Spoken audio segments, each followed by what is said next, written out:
What's going on, everybody? Mortem here, this time bringing you a look at the Rom RPG Trudograd standalone expansion for Rom RPG. As I mentioned, this is a standalone expansion, meaning that it is a continuation of Rom RPG. However, you can buy and play it separately. It isn't really big enough to be considered a full game.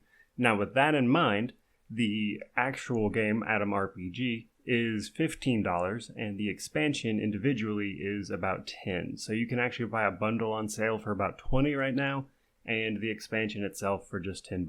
And it is a continuation, meaning that you can import your character from a save file from Rom RPG into Trudograd. Now, this actually launched yesterday on the 13th, which was a little confusing for me because the press release that I read was that they were announcing the release date on the 13th, not that the release date was the 13th, but here we are. So, without spoiling anything, to the best of my ability anyway, Trudograd follows the story of Rom RPG where you discover something important. 2 years go by while the team that you're working for, the Adam team, does research on how to solve this problem. And that research then sends you to the city of Trudograd, where of course then your responsibility is to solve this problem and save the already post-apocalyptic world from potentially a second post-apocalypse. Now, story-wise, or general world I should say, the world of Rom RPG is a world in which the Cold War actually ended in mutually assured destruction. Basically, the world nuked itself. Now, setting-wise, we are in a post-apocalyptic Soviet Union, and that's kind of where we start making our character if we didn't import it. If you don't import your character, you're going to start out at level 15,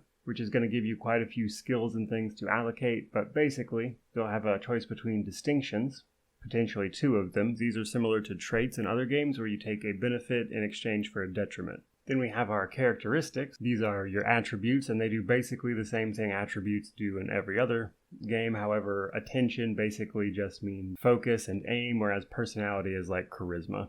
Then, of course, we have our skills. This uses a skill point system similar to many RPGs, where every time you level up, depending on your stats and things, you'll be given a certain amount of skill points to allocate into these appropriate skills you see here. The skills themselves are, again, fairly common for most RPGs, so nothing really out of the normal there. And then we have our abilities. We'll also be given ability points as we're leveling up, and this will allow us to, of course, get extra abilities for the various types of mostly combat-related things. However, crafting and survival are thrown in there as well, which will give us things like more damage in specific situations, more crafting, that kind of thing. And then we have the world itself. Now, if you used a pre-generated character, you'll be given this sort of text event where you're given the opportunity to describe events from the first game rather than import the save. But after that, you'll wake up in an inn on the outskirts of Trudograd and your story will begin. Now, overall, pretty standard CRPG stuff here. Top-down, isometric, you can rotate the camera. However, there is a bit of clunkiness here and there with the UI. That is to say that oftentimes to interact with things, you have to actually equip them into your hands. So for instance, if you want to use a key to a door to unlock it, you actually have to equip that key, which isn't something I've seen since like the original 2 Fallouts, to be honest, but it is a thing. The game itself actually has a bit of a weird sense of humor. For instance, I was talking to a fruit merchant, and one of the options upon leaving the conversation was, seems like a weird time to sell apples, Jack. So just little jokes like that. So that's kind of the sense of humor, but there's a lot of little stuff that's kind of meant to be funny that I thought people might enjoy. But in addition to those things, there are things like power armor, for instance. You will be able to get your hands on that later. The actual game world itself takes place in maps, where you then find yourself on an exit grid, and then you bring up the world map to travel in between. Again, pretty standard CRPG stuff there. Combat itself is turn-based, which for the most part works like turn-based in every other CRPG.